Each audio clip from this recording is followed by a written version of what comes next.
আসসালামু আলাইকুম প্রিয় এসএসসি শিক্ষার্থীবৃন্দ, তোমাদের জন্য আরও একটি গুরুত্বপূর্ণ এমসিকিউ নিয়ে আলোচনা করার জন্য হাজির হলাম।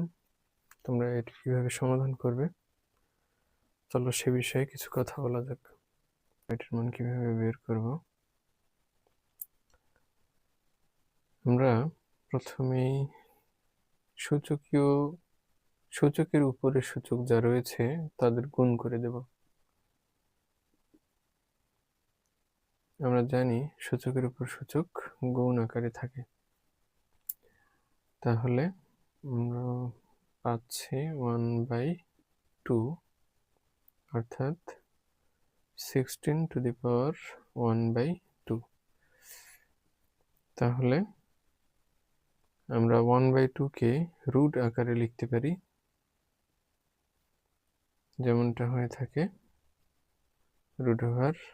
√a থাকলে আমরা লিখতে পারবো a⁻1/2, এবং a⁻1/2 থাকলে আমরা লিখতে পারবো √a।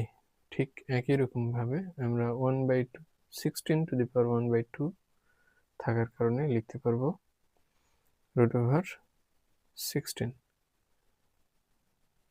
আমরা 16 এর রুট জানি, স্কোয়ার রুট 16 এর স্কোয়ার রুট হিসেবে আমরা পাবো 4।